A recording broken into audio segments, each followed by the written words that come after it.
한국직업방송과 연합뉴스TV가 함께 만드는 취업 전문 뉴스, 투데이 고용플러스입니다.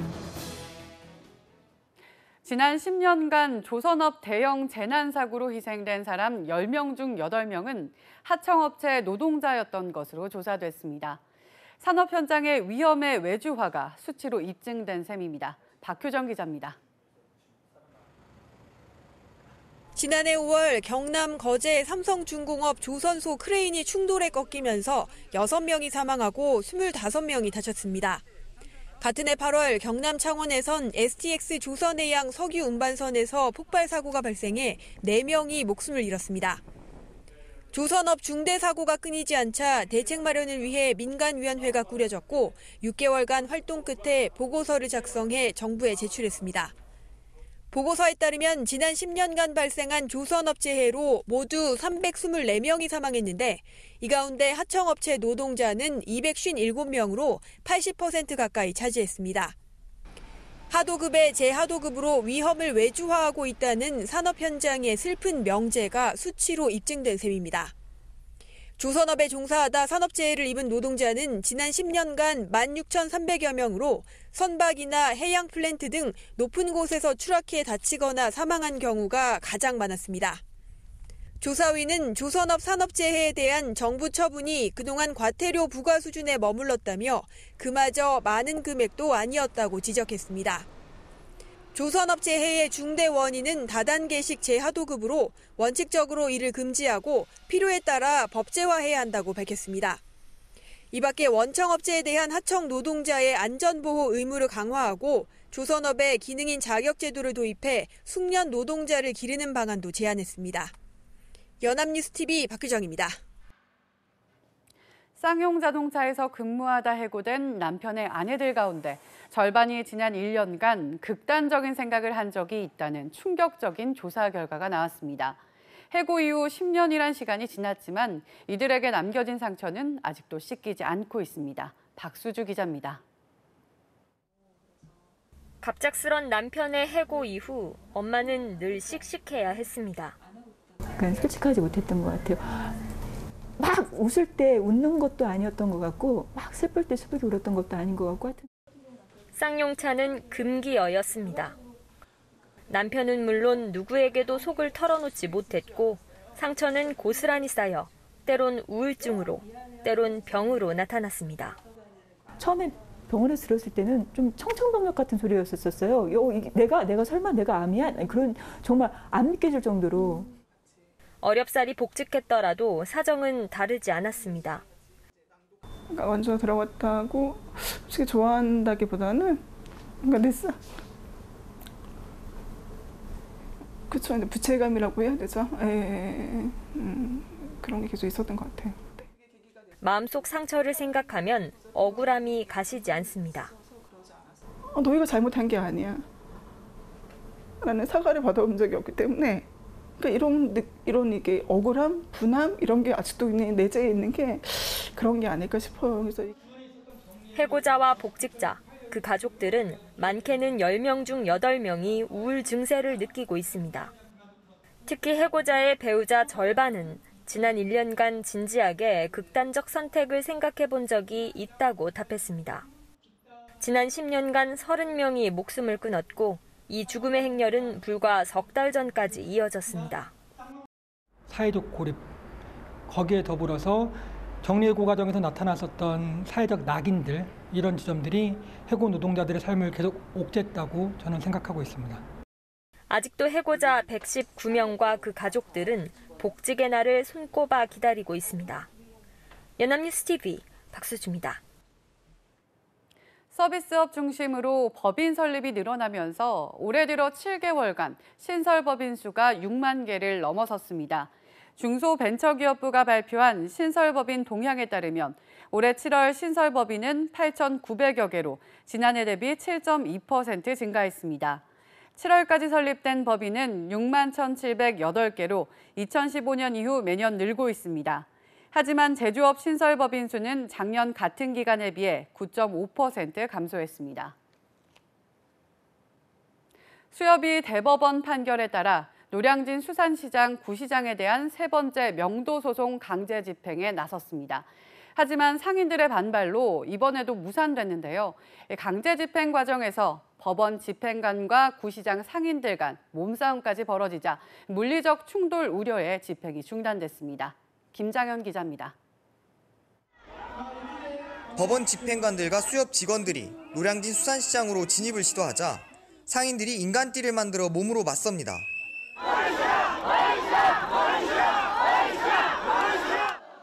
수협이 대법원에서 구시장 상인 300여 명에 대한 명도 소송에 최종 승소하면서 강제 집행에 들어간 겁니다.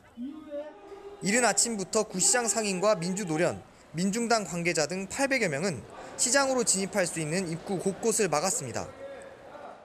구시장 상인들은 시장으로 들어갈 수 있는 길목마다 이렇게 차를 세워 막아 법원의 강제 집행을 막았습니다. 상인과 법원 집행관 간 고성이 오가고 몸싸움이 벌어졌습니다. 1시간여 동안 수차례 몸싸움 끝에 법원은 물리적 충돌을 우려해 강제 집행을 중단했습니다. 상인들은 신시장 건물의 통로가 좁고 임대료가 비싸 신시장으로 옮길 수 없다고 말합니다. 수협의 이 강압적인 명도 강제 집행에 대해서 상인들은 절대 앞으로 굴복하지 않을 것이며 앞으로도 투쟁을, 시장 사수 투쟁을 계속하고. 하지만 수협은 구시장에는 바닷물 공급도 중단하겠다는 입장입니다. 지금 해수 공급은 저희 시설을 통해서 이제 공급을 했던 건데요. 저희 시설을 이용하지 말고 차량으로 이용해서 공급하라고 한 거죠. 지난해 4월과 올해 7월 강제 집행을 시도했다 물러난 수협은 법원과의 논의를 통해 또다시 명도 집행을 진행할 계획입니다. 연합뉴스TV 김장현입니다. 정부의 부동산 정책 혼선 탓에 혼란이 계속되고 있습니다. 그린벨트 해제에 난색을 표하는 서울시와는 달리 정부는 수도권의 그린벨트를 풀어 아파트 4만 가구를 공급하는 방안을 검토하고 있는데요. 분양이 아닌 영구 임대 방식으로 가야 한다는 목소리도 나옵니다. 서영석 기자입니다.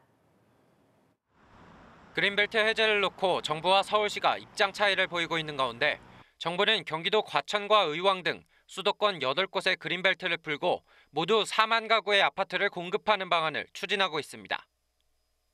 그린벨트 해제가 검토 중인 것으로 알려진 수도권의 한 마을입니다. 지하철로 2정거장이면 서울 사당역이 나오고 강남까지는 자동차로 20분이 채 걸리지 않습니다.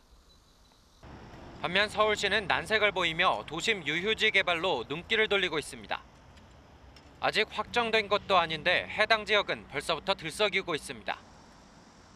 그린벨트 해제된다는 건 찬성합니다. 그러나 그로 인해서 갑자기 가격이 폭등한다든가 하는 거는 바람직하지 않다고 생각을 합니다.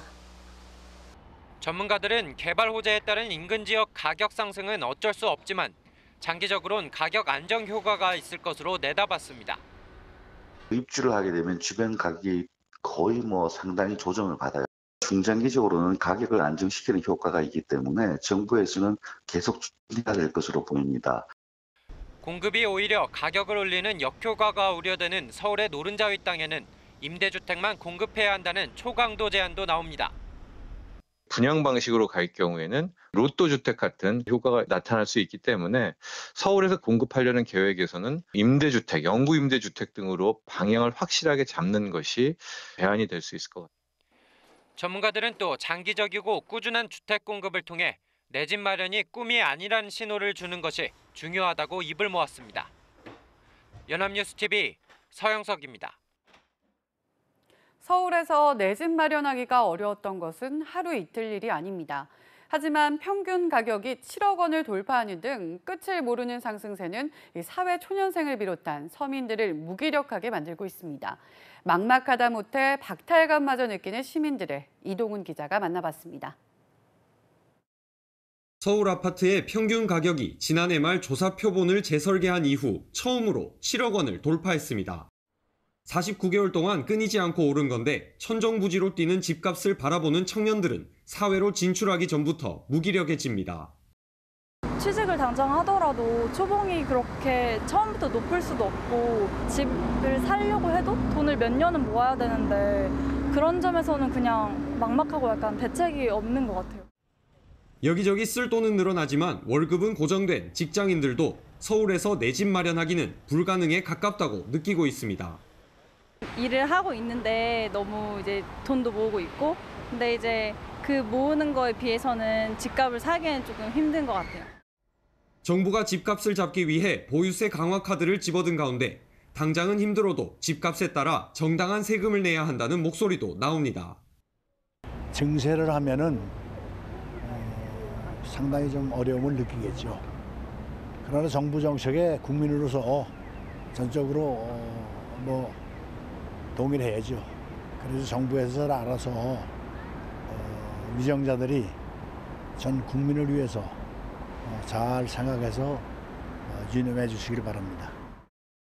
업계에선 정작 매물은 없는데 수요는 끝없이 몰리고 있어 가격이 떨어지지 않아 서민들의 거래는 찾기 힘들다고 설명합니다. 전세 2억, 3억 이렇게 사는 분들이 대부분이거든요. 이 강북 같은 경우는. 그럼 2억, 3억 사시는 분들이 14억, 15억짜리를 살 수가 없잖아요. 그럼 박탈감이 너무 크잖아요, 이게. 주택 유무에 따라 계층이 나뉘는 이른바 하우스 디바이드라는 말이 나오는 만큼 주택 격차가 사회 문제로 고착화될 수 있다는 우려가 나옵니다. 연합뉴스 TV 이동훈입니다. 자동차를 도장할 때 1급 발암물질인 벤젠이나 톨루엔 같은 휘발성 유기화합물이 다량 방출됩니다. 그런데 방지시설도 제대로 설치하지 않고 유해물질을 주택가로 무단 배출한 양심 불량 자동차 정비 공장이 무더기로 적발됐습니다. 보도에 강창구 기자입니다. 한 자동차 도장업체에 설치된 대기오염 방지시설입니다. 한쪽에는 필터가 아예 없고 그나마 설치된 곳도 정화 기능이 전혀 없는 부직포로 된 필터입니다. 여기 필터 언제 가는 거예요? 이게 좀 됐는데요. 또 다른 업체의 상황은 더욱 심각합니다. 필터를 언제 교체했는지 먼지가 잔뜩 찌들어 있고 막대기로 긁으니 분진 덩어리가 나옵니다. 활성탄 흡착 필터는 아예 없습니다. 활성탄 따로 사용 안 하지? 써야 되는 것도 지금 알았어요. 이곳은 대기오염 방지 필터를 전부 제거한 채 가동해 각종 오염물질을 무단 배출했습니다. 차량 페인트를 벗겨내는 작업을 하면서 출입문을 열어놔 페인트 가루를 외부로 무단 방출하거나 신고되지 않은 공간에서 오염 방지 시설도 없이 작업하는 업체도 있었습니다. 경기도가 도심지 주변 자동차 정비 공장 120여 곳을 단속한 결과 33곳이 법규를 위반했습니다. 도장 작업 과정에서 벤젠이나 톨루엔 등 휘발성 유기화합물이 다량 배출되는데 아무런 대책 없이 가동한 겁니다. 장기적으로 노출되게 되면 당연히 암에 걸릴 위험이 높고 그다음에 피부에 접촉한다든가 그다음에 호흡기 질환, 신경계 장애 이런 쪽에 상당히 피해를 보고. 경기도는 위반업체 대표 31명을 형사 입건하고 나머지 2곳을 행정 처분했습니다. 연합뉴스TV 강창우입니다.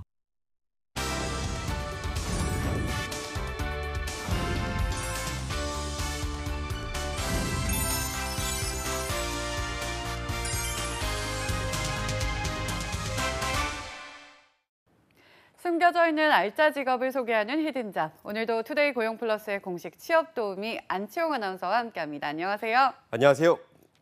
히든잡 시간입니다. 올해 초 개장한 인천국제공항 제2여객터미널이 어느새 누적 국제여객 1,000만 명을 돌파했다고 합니다.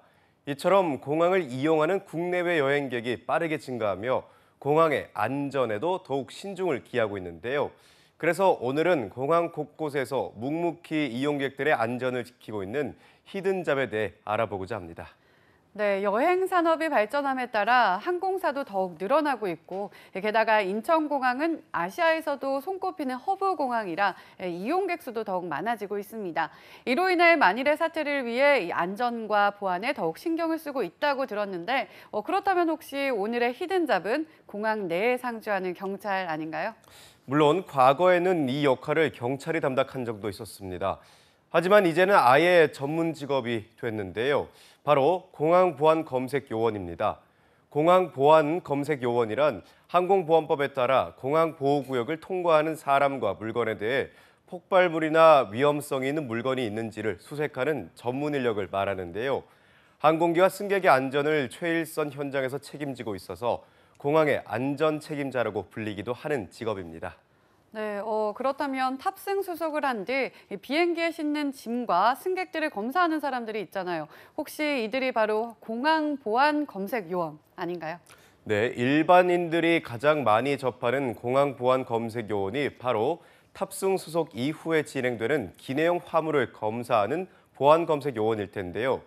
하지만 알고 보면 공항 보안 검색은 분야가 다양합니다.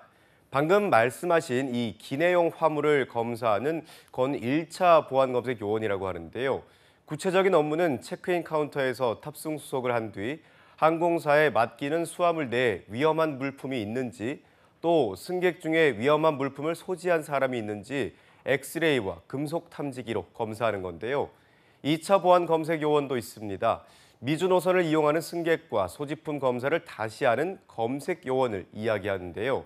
그 외에도 공항 화물 청사에서 화물을 검사하는 화물 보안과 게이트와 같은 공항 내부와 활주로와 같은 외곽을 검사하는 것도 공항 보안 검색 요원의 주요한 업무라 할 수 있습니다. 네, 생각보다 공항의 다양한 곳에서 보안 업무가 이루어지고 있는 것 같은데요. 그래서 안치홍 아나운서가 공항 곳곳에서 이용객들의 안전을 책임지는 직업이라고 한 것 같아요. 네, 그렇습니다. 이 공항 보안 검색 요원이란 직업은 최근 더 각광을 받으며 수요가 많아지고 있는데요. 물론 공항의 규모가 커지고 이용객 수가 늘어나고 있다 보니까 그런 이유도 있겠지만 전 세계 곳곳에서 예기치 못한 테러가 수시로 발생하고 있기 때문입니다. 그래서 공항의 안전을 지키는 데 꼭 필요한 공항 보안 검색 요원의 전망은 매우 밝다고 할 수 있습니다. 네, 그런데 공항은 각국의 항공기가 오가다 보니까 24시간 불이 켜져 있잖아요. 이 공항 보안 검색 요원은 어떤 형식으로 근무를 하게 되나요? 네, 24시간 돌아가는 공항의 특성상 일반적으로 3조 2교대로 일하게 되는데요. 3조 2교대 근무는 이틀 동안 오전 9시부터 오후 6시까지 주간 근무를, 또 이후 이틀간은 오후 6시부터 다음날 오전 9시까지 야간 근무를 하고, 그 뒤 이틀간은 쉬는 형태를 말하는데요. 1, 2차 보안 검색 요원의 경우 출근을 하게 되면 공항 출국장에서 엑스레이 등의 검색 장비를 이용해서 검색대를 통과하는 물건에 문제가 없는지 모니터를 통해 확인하는 업무를 하게 됩니다. 만약 엑스레이로 식별이 안 될 때는 승객에게 개봉을 요청해서 직접 검색을 실시하게 되는데요. 이 엑스레이를 판독하는 기술은 공항 보안 검색 요원의 가장 중요한 능력이라고 할 수 있습니다. 수화물에 위험한 물품이 있었는데도 그것을 발견하지 못하면 자칫 승객들은 물론 공항 내에서도 큰 사고가 발생할 수 있기 때문에 검색대를 통과하는 짧은 시간 안에 신중하고 정확하게 위험 물질의 유무를 판독해야 하는 거죠. 네, 하지만 오랜 시간 모니터를 보며 집중을 하는 것이 쉽지는 않을 것 같은데요. 그만큼 피로도도 심각할 것 같다는 생각이 듭니다. 네, 그럴 것 같습니다. 또 그래서 엑스레이를 판독하는 보안 검색 요원의 경우 판독하는 시간이 개인당 20분을 초과할 수 없는데요. 다른 업무를 최소한 40분 이상 수행해야지 다시 판독 업무로 돌아갈 수 있습니다. 또 공항 보안 검색 요원의 특징은 여성 근무자가 많다는 건데요. 국제 민간 항공기구 ICAO의 규약에 따라 승객에 검사하는 요원은 승객과 성별이 같아야 하기 때문입니다. 그래서 여성들에게도 취업의 문이 활짝 열려 있는 직업이라 할 수 있습니다. 네, 여성들에게도 취업의 문이 활짝 열려 있다는 점 정말 매력적인데요. 그렇다면 이러한 보안 요원은 어떻게 뽑는 건가요? 네, 앞서 말씀드렸다시피 1970년대에는 경찰이 직접 보안 검색을 했지만 현재는 공항 측이 보안 검색 요원 위탁 업체를 통해 필요한 인력을 고용하고 경찰은 2차 관리, 감독 권한을 가지는 형태로 운영되고 있습니다. 현재 인천공항의 보안 검색 위탁 업체는 3곳으로 이곳에 1,900여 명 정도의 공항 보안 검색 요원이 소속되어 있습니다. 사업체마다 차이는 있지만 신입의 경우 2,200에서 2,900만 원 정도의 연봉을 받게 되는데요. 입사 후 한 달간 직무 교육을 받고 실무에 투입된다고 합니다. 네, 그렇다면 혹시 필요한 자격증이나 나이 제한도 있을까요? 네, 공항 보안 검색 요원을 지원할 때 가장 큰 장점은 자격 제한이 적다는 겁니다. 고졸부터 지원이 가능하고 나이 제한 역시 없습니다. 대신 외국어 자격증이 있으면 취업에 유리하고 장거리를 출퇴근해야 하는 만큼 인천 지역에 거주하는 사람을 선호한다는 특이점이 있는데요. 단 엑스레이를 주의 깊게 봐야 되기 때문에 시력이 0.8 이상이어야 하고 생명이나 색약은 지원할 수 없다고 합니다. 뿐만 아니라 승객의 안전을 보장하는 업무인 만큼 면접에선 꼼꼼하면서도 때론 수화물 검색을 거부하는 승객들에게 단호하게 대처할 수 있는 성격의 지원자를 위주로 선발한다고 하니 이 점 참고하시기 바랍니다.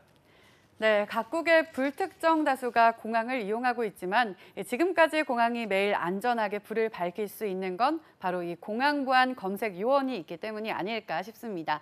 이용객과 공항의 안전을 책임지는 공항보안 검색 요원, 관심이 있는 분이라면 꼭 도전해 보시기 바랍니다. 지금까지 히든잡 안치홍 아나운서였습니다. 고맙습니다. 고맙습니다. 지금까지 투데이 고용플러스였습니다. 오늘 저희가 준비한 내용은 여기까지입니다. 함께해 주신 여러분 고맙습니다.